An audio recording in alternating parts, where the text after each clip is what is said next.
प्रिय विद्यार्थियों, हम महाकवि कालिदास कृत रघुवंश महाकाव्य के द्वितीय सर्ग का अध्ययन कर रहे हैं।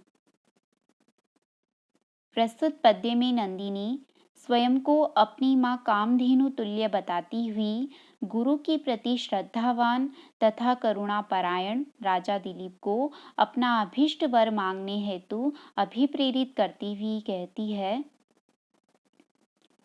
भक्त्या गुरौ मयि अनुकंपया च प्रीतास्मि ते पुत्रवरं वृणीष्व न केवलानां पयसां प्रसूति मवीहि मां कामदुधां प्रसन्नाम्। भक्त्या गुरौ मयि प्लस अनुकंपया इको यणची से यण संधि च प्रीता प्लस अस्मि प्रीतास्मि अकह सवर्णी दीर्घ सूत्र से दीर्घ संधि ते पुत्र वरम वृणीष्व न केवलानां पयसां प्रसूतिम महलन तो जाएगा निकलेगा अविहि माम काम दूधां प्रसन्नाम। अन्वे पुत्र गुरौ भक्त्या मयि अनुकंपया च ते प्रीता अस्मि वरं वृणीष्व मां केवलानां पयसां प्रसूतिं न प्रसन्नां कामदूधाम अवेहि। पुत्र, हे पुत्र, नंदिनी महाराज दिलीप से कहती है, पुत्र, हे पुत्र, गुरौ भक्त्या, गुरौ गुरु के प्रति, भक्त्या भक्ति के कारण, अपने गुरु महर्षि वशिष्ठ के प्रति भक्ति भाव से, श्रद्धा भाव से, मयि अनुकंपया च और मयि अनुकंपया, मयि मेरे प्रति, अस्मत् शब्द की सप्तमी का एक वचन है मयि, मयि मुझ पर, अनुकंपया अनुकंपा से, दया भाव से, करुणा भाव से, ते प्रीता अस्मि मैं ते तुम पर प्रीता अस्मि प्रसन्न हूँ, प्रीता यानी प्रसन्न, अस्मि हूँ। वरम वृणीष्व, वरम वर, वृणीष्व मांगो, व्री धातु लोट लकार मध्यम पुरुष एक वचन वृणीष्व मांगो, वरम वृणीष्व वर मांगो। माम मुझे केवलानाम केवल पयसाम प्रसूतिम, पयसाम, पयस शब्द जल एवं दूध दोनों अर्थों का वाचक होता है, किंतु प्रस्तुत प्रसंग में यह दूध अर्थ को प्रकट कर रहा है। पयसाम दूध की, पयस शब्द की षष्ठी विभक्ति का बहुवचन है पयसाम। दूध की प्रसूति, प्रसूति यानी जननी, दूध उत्पन्न करने वाली या दूध देने वाली साधारण गाय, न अवेहि, न नहीं अवेहि समझो। माम तुम मुझे केवलानाम केवल पयसाम प्रसूतिम दूध देने वाली सामान्य गाय न अवेहि मत समझो, प्रसन्नाम अपितु प्रसन्न होने पर, काम दूधाम समस्त कामनाओं का दोहन करने वाली, संपूर्ण इच्छाओं, मनोरथों या अभिलाषाओं की पूर्ति करने वाली कामधेनु अवेहि समझो। पुत्र, हे पुत्र, गुरु भक्त्या गुरु के प्रति भक्ति से, मयि अनुकंपया च और मयि अनुकंपया मेरे प्रति अनुकंपा से, ते प्रीता अस्मि मैं तुम पर प्रसन्न हूँ, वरम वृणीष्व वर मांगो।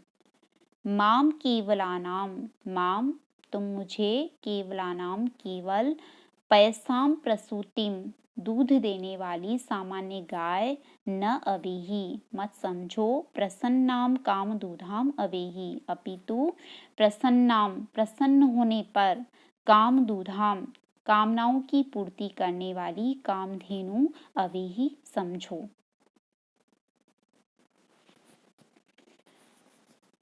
अगले पद्य में महाराज दिलीप द्वारा पुत्र प्राप्ति रूप अपना अभीप्सित वर मांगे जाने का वर्णन करते हुए कवि कुलगुरु कालिदास कहते हैं, तत समानीय समानितार्थी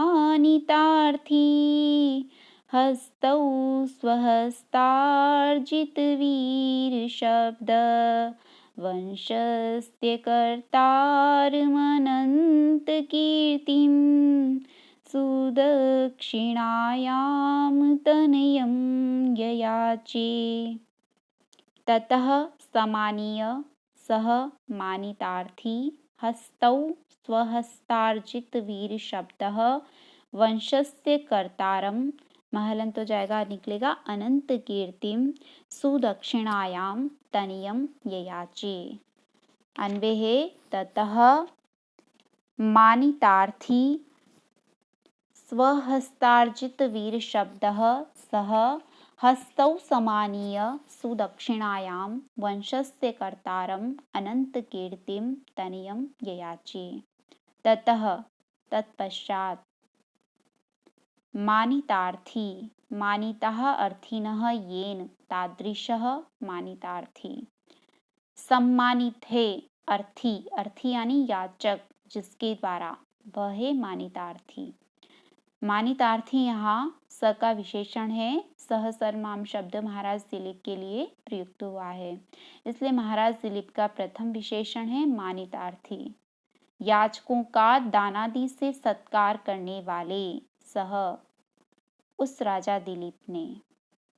सह का द्वितीय विशेषण है स्वहस्तार्जित वीर शब्दः स्वहस्ताभ्याम अर्जितः वीर शब्दः येन तथाभूत स्वहस्तार्जित वीर शब्दः अपने हाथों से यानी अपने भुजबल से वीर शब्द को अर्जित करने वाले, वीर पद को प्राप्त करने वाले, अपनी भुजाओं के पराक्रम से वीर उपाधि को प्राप्त करने वाले सह उस राजा दिलीप ने हस्तौ समानीय अपने दोनों हाथों को समानीय जोड़कर सुदक्षिणायाम सुदक्षिणा में धर्मपत्नी सुदक्षिणा के गर्भ से वंशस्य कर्तारम अपने वंश के कर्ता, कर्ता यानी प्रवर्तक, अपने वंश को चलाने वाले, उसे आगे बढ़ाने वाले, अनंत कीर्तिम अनंता कीर्ति यस्य स अनंत कीर्ति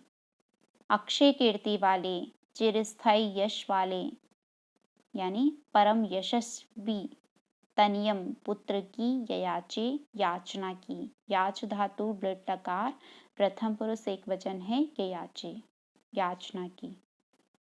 कैसे पुत्र की याचना की? वंशस्ते कर्तारम अपने वंश के प्रवर्तक, अनंत कीर्तिम और परम यशस्वी तनियम ययाचे पुत्र की याचना की।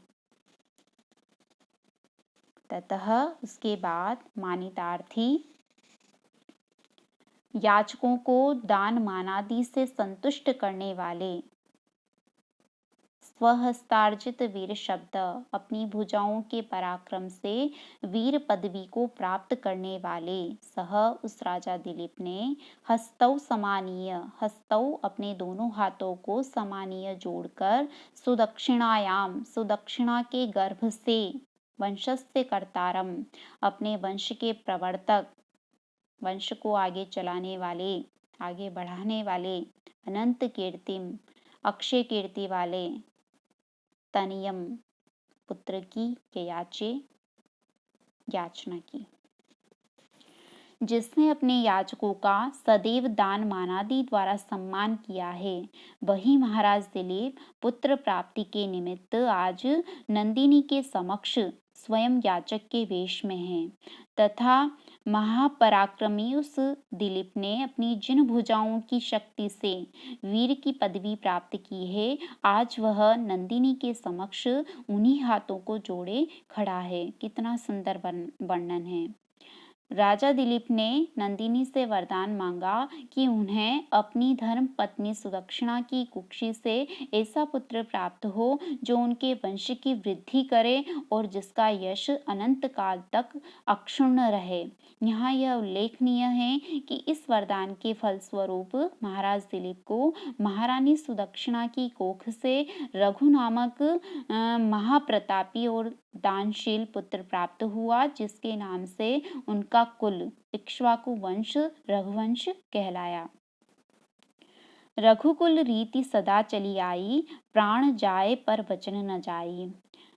और रघुपति राघव राजा राम इत्यादि उद्धरण चक्रवर्ती सम्राट रघु की चिरस्थायी कीर्ति के परिचायक हैं। आज की कक्षा में अध्ययन किए गए दोनों पद्य उपजाति छंद में निबद्ध है।